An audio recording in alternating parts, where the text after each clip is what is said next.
And my fear is so intense that my fear dictates my decision. And I decide not to speak up. And I decide not to share my ideas. I decide to remain quiet because I don't want to be seen. I don't want to show parts of myself. I remembered that feeling. Welcome to The Art of Speaking Up, a podcast that empowers professional women to rise. I'm your host, Jessica Guzik, and in this show, I take you undercover into the stories and lessons that I learned, sometimes the hard way, throughout my career. I also talk with working women, leaders, and coaches to show you that no matter what your struggle is, and no matter what your career goals are, you already have all the talent that you need to succeed.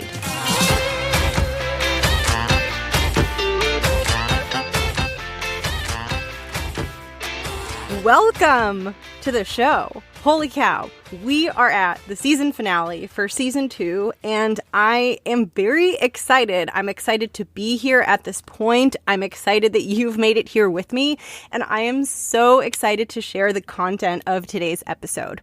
Before I get into that, I want to give a shout out to 2 listeners of the show who have reached out to me, one in the Facebook group and one messaged me on Instagram, to let me know ways that they are up-leveling in their careers. And as soon as I heard what they were doing, I felt so inspired, and I just wanted to give them some support and some love on the show. We have one listener of the show that decided to join Toastmasters to work on and strengthen her ability to speak in front of people. I am so proud of you. You know who you are if you're listening. And another listener decided that she wants to make a career change, and she wants to move in a direction where she's using more of her skills in her job, and she's revamping her resume, and she's going out and doing interviews for a brand new type of role, which is so brave and so scary, and it is so inspirational for me to hear everything that you're doing. So to both of you, if you're listening, you are incredible. And to anyone out there listening who is thinking of doing something big and bold, something that you know you want to do, that you feel like your heart is kind of calling you to, but it feels a little big and it feels a little scary and it might not go perfectly and there might be rejection or things might be difficult, but you really want to do it. I encourage you to give yourself the push, and today's episode is really all about that. So if you ever feel like you're not bringing 100% of yourself to your job and there's more in you that you want to bring out, whether it's in little tiny ways like speaking up more at work, or whether it's in bigger ways like going for a promotion or whatever it might mean to you, if there's something more that you want to do within your career, then this episode is for you. I am so excited to share with you what I've been learning and exploring, and how my perspectives on growth and doing scary things and taking scary action has been evolving as I've been hosting and creating the show. And my hope is that in sharing this with you, it will inspire you to ask for and demand bigger things of yourself and to propel yourself forward professionally and in your life. I am so excited to share this with you. And one last congrats to those 2 listeners. By the way, please share your wins with me if you have any, so I can shout you out on the show.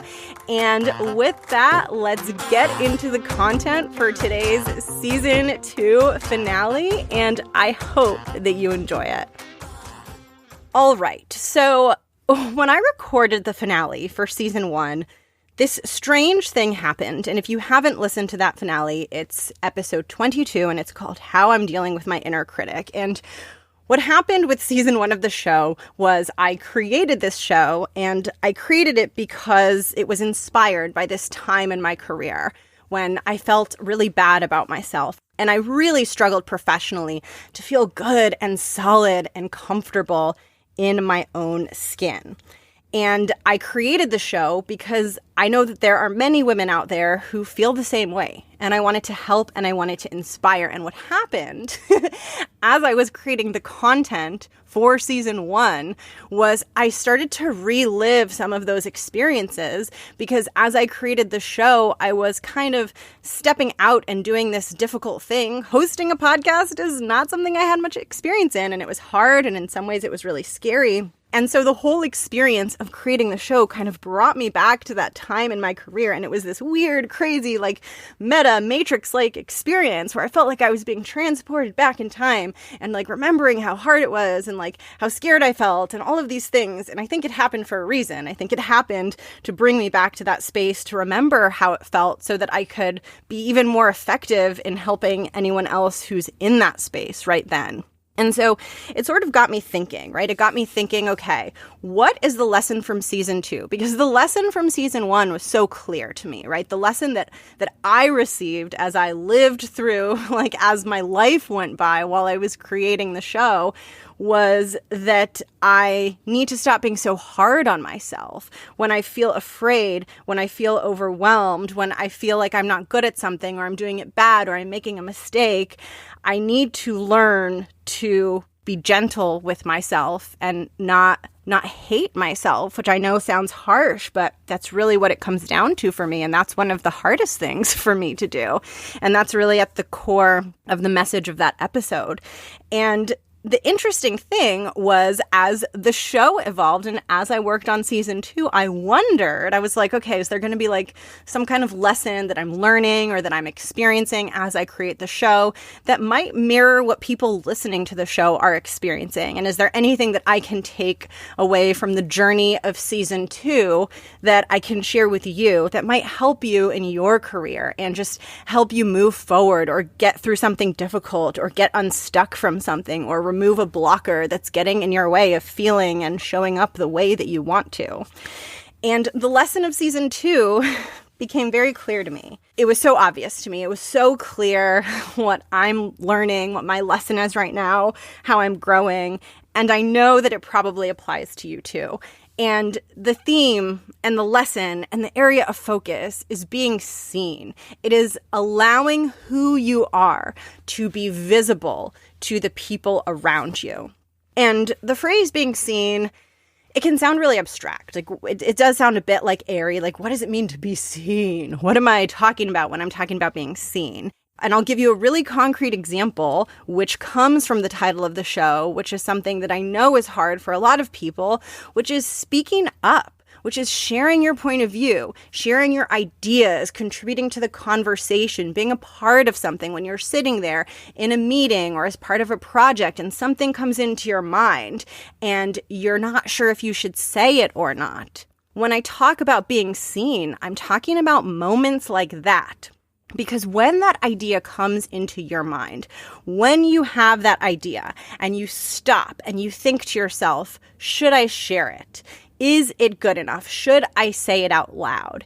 You think that you're concerned about the idea. And you think that the thing that you're worried about is the quality of the idea, the quality of what you're thinking about contributing. You're asking yourself, is it good enough? And there's a fear there. The fear is that it might not be good enough. There's an uncertainty around the quality of your ideas, and that uncertainty makes you afraid to share it because it might not be good enough. And now the interesting thing is, when that happens to you and when you feel that way, a lot of the times we think it's about the idea. We're not sure if the idea is good enough, and we make it about the idea. But the thing is, ideas are neutral. Ideas are not super emotionally charged. Like if you have an idea of how a project should be, or how to do an analysis, or how to get something done at work, whatever the topic of conversation might be, your idea on that topic, like those topics are pretty mundane. They're not emotional. They're not things that we typically feel strongly about. So it's actually not about the idea itself. It's not that you're afraid that the idea is not good enough. The thing you're afraid about is you. You're afraid that you are not good enough. And in sharing the idea is a reflection of you. The idea is part of who you are and how you think. And when you share your idea and say it out loud, you are revealing a part of yourself to everyone around you. And that, in and of itself, can be a very, very vulnerable act for so many people. That is in part why the show is titled The Art of Speaking Up.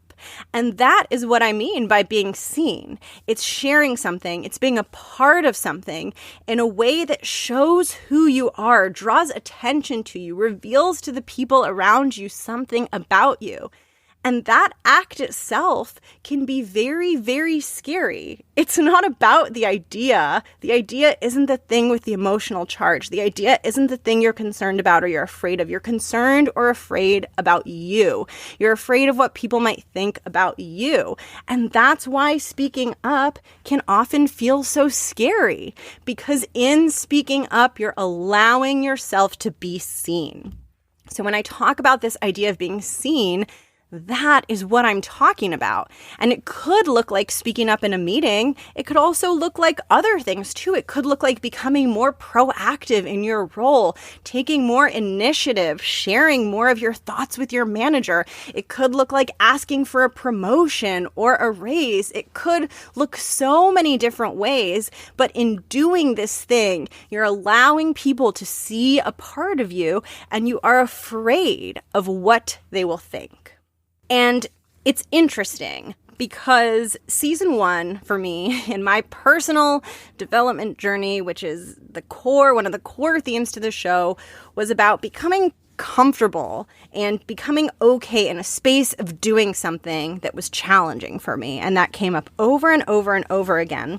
And season 2 for me was much more about becoming comfortable being seen. People started listening to the podcast. I was finding out that other people were finding out about it, and it was exciting and it was great, but it was also a little bit scary because I'm someone who I used to be very afraid of being seen. I didn't even want to be seen in like a 3-person meeting. I was scared to share my ideas. And slowly my confidence grew and I began to speak up more at work, and my career began to get more and more successful very much as a result of that. But starting this show was a whole other piece of growth for me, and sharing my ideas and my thoughts and some of my very personal experiences with the world felt like a lot of me was being seen, and I wasn't used to being seen in that way. And once again, it brought me to a place where I had been before, but it brought me there in a new way. And a lot of the times I love to use the spiral as an analogy for personal growth. So when we're becoming stronger and we're growing, we're not moving in a line up, although that would be great if we were just moving on this upwards line all the time. However, that has not been my experience, and my life has not been a straight upward line. But it is often described as a spiral, and the spiral really resonates with me because you're moving up, but you're moving up in a spiral motion, which means that every time you hit a certain point in the spiral, you're revisiting challenges and issues that you faced in your life before, but because you're on a higher rung of the spiral, you're seeing them from a different perspective, a different vantage point. And that is what has been a little bit happening for me, which is that my fear of judgment and my fear of being seen and my fear of being in a position that feels vulnerable came up once again. And I remembered how it felt, and I felt the feeling, and I revisited times in my career where I have been sitting in a meeting, hearing people talk, and I have ideas, and I have things to contribute, and I have things to share, and I'm not saying anything because I'm so afraid. I'm so afraid it's not good enough. I'm so afraid it's wrong. I'm so afraid of how it's going to sound.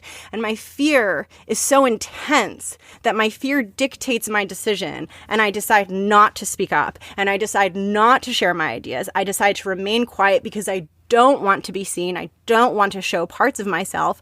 I remembered that feeling. And one of the reasons that I started this show, and I named it the name that I did and chose to center it on this idea of speaking up, is because I really care about, in my lifetime, helping to close the gender gap in corporate America. Corporate America is my world. It's where I've built my career, and I'm a woman, and there's a problem. There's a huge problem around women in corporate America, and I know that us being connected to our voices and speaking up is such a key catalyst in helping us propel ourselves forward. Because when we choose to share our ideas, we're choosing to believe in our strength. We're choosing to believe in the quality of our intellectual contributions. And as we do that, our confidence grows and our strength grows, and the impact that we're able to have ripples out all around us, and it helps us move forward in our careers. So trusting our voice, trusting our intellect, trusting our ideas, trusting enough to get over that fear and that hesitation that tells us to just keep quiet is a key catalyst that can help all of us accelerate our careers and propel ourselves forward. And that is what I want to help you do. If you ever feel afraid of being seen, whether it's in a small meeting or a presentation or a conversation with one person or any kind of professional situation or any life situation for that matter, then this content, this episode is for you. And I was trying to think about how I wanted to get some of the ideas across that I want to share with you in this episode. And the thing that has been coming to my mind over and over and over again is the idea of a stage. I've been thinking about it a lot because, first of all, if you listen to the episode right before this one with Camila, she talked about how her experience as a performer on a stage really helped her see herself differently and grow and build confidence. And as part of my own personal development journey and building my strength and my confidence, I've been trying to get more comfortable on stage. And I'm not a performer, but I live in Los Angeles, the land of the stars. And I've spent some time lately learning acting and improvisational comedy. I'm not good at either of those things, but I wanted to push myself outside my comfort zone, and I wanted to become more comfortable being seen in ways that felt very, very scary to me. And so for the first time, really in my adult life, like aside from like childhood plays, which I can't even remember, I've been getting on a stage. There's a lot I can share, and I might do some more episodes specifically on that, but I've been thinking a lot about the stage, and I want to use the idea of the stage with you today to help you build courage, to be seen more at work, to share those ideas, to speak up, to be part of the conversation. And I want you to imagine a very specific kind of stage, because this is going to help build the analogy and build the story that I want to get across. And the stage that I want you to imagine is a simple stage, kind of like a platform. And obviously in front of or behind the platform is all the audience chairs. But at the back of the stage, there's a big wall. And in the middle of the wall, there's a door. And the door has like a little knob on it. So basically what you can imagine is, if you're a performer, you might be behind the door. And when the performers come on stage, they open the door and they come from behind backstage onto the main stage, and they close the door behind them. So if you're sitting in the audience, you would see the front of that door. You'd be watching the stage. If you're backstage, you'd be behind the door, and you'd open the door and you'd come out and see the lights in front of you and the audience in front of you, and you'd get on that stage. That is the image that I want you to have in your mind.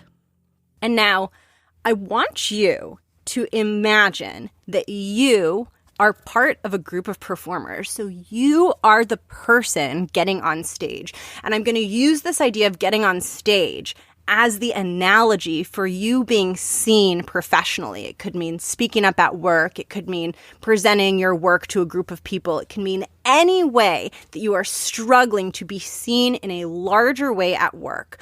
I want you to think about that as getting on the stage.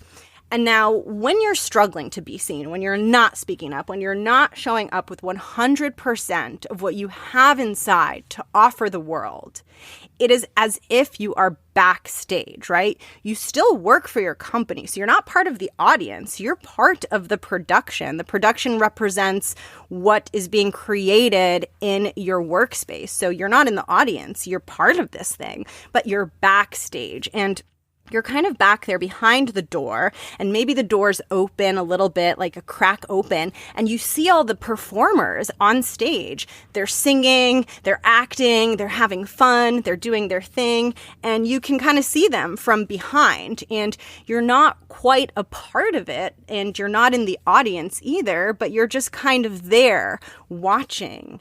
And every time you find yourself in a situation where you're thinking that you might want to speak up, you might want to contribute, you might want to do something bold in your job, it is as if you're standing backstage behind that door and everything is happening on stage in front of you, and you can see the people on stage and you can see the lights and you can see the audience out there, and you're backstage behind that door deciding, should I get on the stage or should I stay backstage? Should I get on? Should I go up there? Or should I stay back here? And you have a couple of options. And there are going to be moments where you're going to exercise your option to stay backstage. You might be afraid. It might not be the right moment. It might not be the right day. But there are going to be times in your career and your life where you're going to be like, you know what? I'm not quite ready to walk out there. The lights look really bright. There's a lot of people in the audience. I'm not totally sure what I'm supposed to do on stage. I don't feel totally ready. Today's not the day. I'm going to stay backstage. But you have another option. And the other option is to say, okay, this feels scary. There's a lot going on out there. I'm not totally 100% sure if I'm 500% ready for this, and the lights are bright and I might get nervous and things might not even go well. But damn it, I want to be on that stage. I'm tired of sitting here backstage and watching everyone else and not being a part of this in a bigger way. And I am going to get on that stage. And so you put your hand on the doorknob and you turn the doorknob and you open the door and you step onto that stage and you become a part of the performance. And that, in this analogy that I'm creating, is equivalent to you sharing that idea when you're on the fence or you're not sure, or maybe being more proactive about your work, taking more of a proactive stance in getting to know people and networking, or maybe changing job directions like one of our listeners did. Whatever it is that is your next big thing, your way of putting yourself out there into the professional world and being seen, it is like the moment where you make that decision to put your hand on the knob, open the door, and come on stage. And the thing that I want you to think about, and the reason that I'm using this analogy, is because I really deeply desire anyone who listens to this show to actually make a change and to actually go out and do things differently in your professional life so that you can have more fulfillment and joy and success in your career. And so what I would really want you to think about is, what is your stage? What is that next thing that you want to do? And you're standing backstage looking at the doorknob and deciding if you should do it or not. It could be the tiniest thing. It doesn't matter what it is. It could be becoming more vocal at work. It could be asking for a promotion. It could be emailing someone who you really want to get to know, asking if they'll get a coffee, knowing that they might say no to you. It could be anything. It doesn't matter how big or how small it is. It just matters that it's something that you want, but you're a little bit afraid to put yourself out there and be seen. I want you to think about what that might be for you. And I want you to begin thinking about the potential decision to get on that stage the same way those two listeners that I shouted out in the intro of the episode did, right? They made the decision, they turned the doorknob, joined Toastmasters, sent out the resume, and they got on the stage. So my question for you and what I would want you to think about is, what is your stage? What is that stage that you're standing backstage on? And you're starting to get to the point where you're like, you know what? I'm getting kind of tired of being backstage. It's not that much fun back here. It looks way more fun on stage, and I know I could do way more and contribute way more if I get on the stage.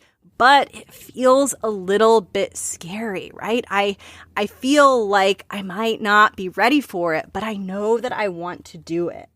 What I want to do in this episode is, if you know that there is a stage that you want to get on and you want to enter that door and stop being backstage, I want to give you a little bit of help and a little bit of encouragement to actually help you do that. And I'm going to walk you through what that experience is like for me and how I get myself from backstage to on stage, which I've had to do literally and figuratively in my life. And hopefully it might be helpful for you.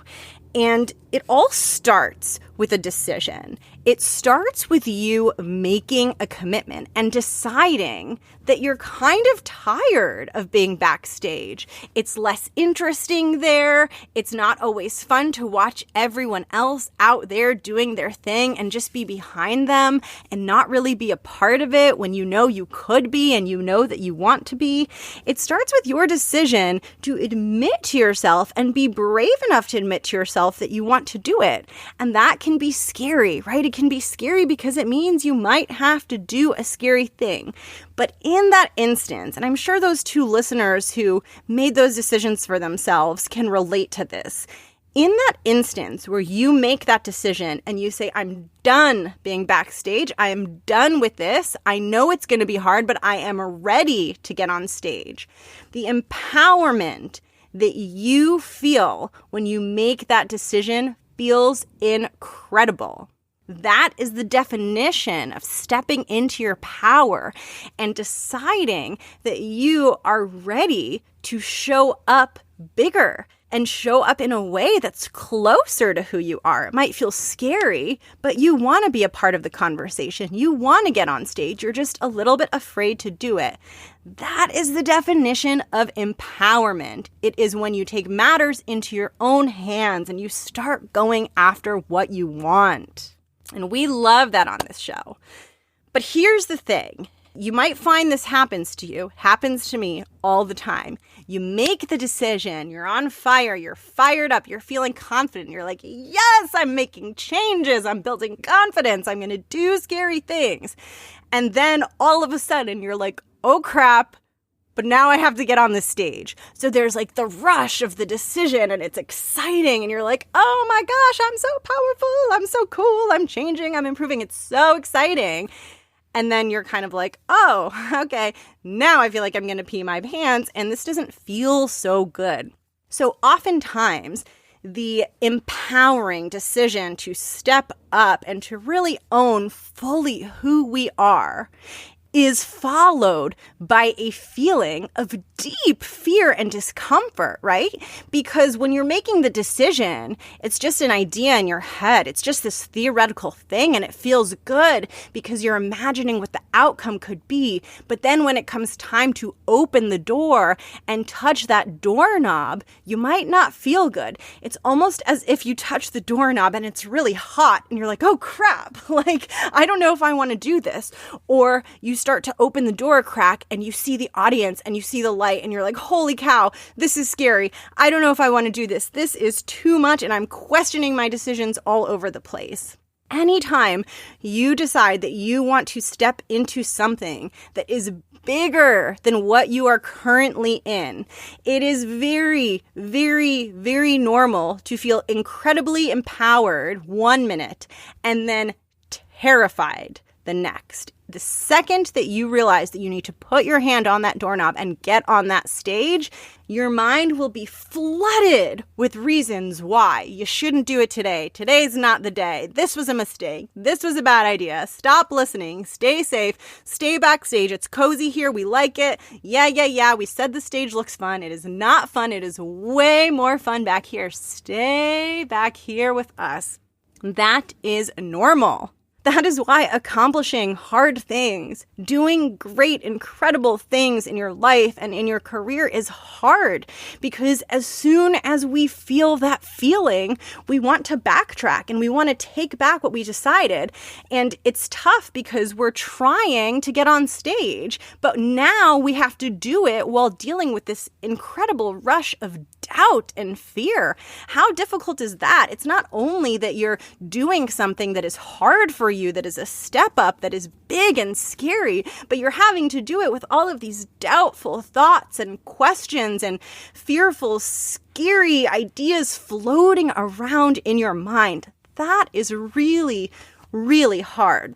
But one thing that I want you to understand that is so important, and once you begin to live this, your entire career can change, your entire life can change, is that just because you go from feeling empowered to feeling scared, from feeling confident to feeling a sense of dread, just because that change in feeling happens doesn't mean that you need to reroute and change your direction. When you feel that scary feeling, you feel those bad feelings and you're like, oh my gosh, I don't want to have a bigger presence. This is too much. You get to decide what you want to do with that feeling. And feeling bad does not mean that you have to stop, that you have to give up, that you're moving in the wrong direction. You can feel terrified. You can feel afraid. You can feel all of those negative feelings, and you can say, I can handle this. This is not too big for me. Feeling afraid doesn't mean that you're doing the wrong thing. All you have to do to know if you're doing the right thing is to come back and ask yourself why. Why did you want to get on that stage? What was it that inspired you to want to do your job and be a part of something? What was it that inspired the ideas that you have, and why is it important for you to share them? And that why will give you all of the answers you need, and that why will always tell you if you're on the right track. So when you feel the discomfort and you feel the fear, that is literally your portal to growth. Growth happens in the instant where the uncomfortable feelings come rushing in and flooding in. In the instant that that happens, when you say, I'm doing this anyway, that is when you become stronger. You don't become stronger by just getting on stage and feeling amazing. You become stronger by feeling this wave that says, stay back, stay away from the door, get back into your old habits. You grow stronger when you feel that and you say, I'm getting on the stage anyway. This is too important to me. Now, I want to share something with you that might help you, that has really been helping me get on an actual stage. And so I mentioned I'm going really outside of my normal routine and dabbling in acting and improvisational comedy. I'm not an actor. I'm not someone who has been attracted to that because I don't like being seen, right? I find it very scary to have all those eyes on me. It feels vulnerable. It feels scary. So me doing this was really like I was coming up against my fears and my ego, and it's been a huge exercise. But I've been doing classes here in Los Angeles, and the classes that I'm taking, they culminate with a performance. So I have to get on a stage and people are going to be watching me. Can you hear the panic in my voice? I'm like, scary. This is scary stuff for me. And there's going to be like 2 people in the audience, like my boyfriend, and like it's not like it's going to be like on a Wednesday at 2 p.m. Not on a Wednesday. It's going to be like on a Saturday at like 1 p.m. There's not going to be a lot of people there. It's like, whatever. But it's a stage, and there's going to be people watching, and it's scary. And I remember when I signed up for this, I felt genuinely excited. But the excitement was alternating with feelings of panic. It was like excited, panic, because I would think about how fun this seemed for me to do. And then I would remember we had this performance at the end and people would be watching and all this stuff. And I just got really, really afraid. And then I realized something, and it kind of changed everything. And this perspective has been really helpful for me, and I think it can be really helpful for you. When you're starting any kind of new thing, whether it's acting and getting on stage or anything else, if it's hard and it's difficult and it's new, the people who are helping you and you don't just get thrown on stage. They don't just like put you on the stage and say, go, right? You spend a lot of time backstage honing your craft and learning the tools and practicing and building this toolkit so that when you do get on the stage, you have things to draw upon. And I want you to think of your career and your stage in the same exact way. What can you do backstage leading up to the day where you get on the stage that will help you feel ready, that will help you feel prepared? You can learn the actual skills of being on stage. You can work on your communication skills. You can practice speaking up in smaller stakes settings. Do whatever it is you need to do. And also ask yourself, just like performers do, what do I need to do in the hour or day before I get on stage so that I feel good and I feel calm and I can draw on my strength and my courage when I need it? So you're not just jumping on stage and hoping for the best, right? You get to plan and you get to practice. And remember this, if you take away one thing, remember this. Wherever there is a challenge, there is a whole host of tools and solutions. So whenever you find yourself stuck with something hard, something not working, you're in a challenge, but that also means that you have a whole host of solutions and options that you can try. So if you're getting ready to get on that stage and you're scared and you're nervous, ask yourself, what are some solutions I can try? What can I test out to prepare in advance while I'm backstage so that when the time comes, I feel more ready? And that doesn't mean that when the time comes, you're not going to feel afraid. And it doesn't mean that wave of fear isn't going to hit you. But what it does mean is you're going to feel more confident because you're going to know that you're prepared. So you might feel prepared and afraid at the same time. But the fear is the very opportunity that will give you a chance to grow, and feeling prepared will give you the extra push you need to get there. So my question for you, and the thing that I want you to think about, is in your career, what is your next stage? What is that stage that you want to go on? What specific actions do you want to take to show up in a bigger way? How can you prepare yourself to get on stage? And most importantly, do you believe within the deepest depths of yourself that when you find yourself hand on the doorknob, flooded with fear, do you have the ability to walk through that door and get on stage regardless? Because as soon as you learn to do that, as soon as you learn that you can do scary things, your possibilities become limitless. You can take more risks and contribute more and throw things out there even when you're not totally sure if it's correct, because you know that feeling afraid doesn't mean that you have to stop. And you know that you can handle that feeling, and you're going to handle it because you really want to get on stage. And so that is my ask to you. Identify your stage and do some of your work backstage so that when those moments come, when that fear hits, you're still able to push through it. And with that, this has been a long-ish one, so I'm going to close this one out here. But that brings season 2 to a close. And if you have been listening to the show, if you have reached out to me, if you have supported the show, thank you so, so much. Thank you with all of my heart.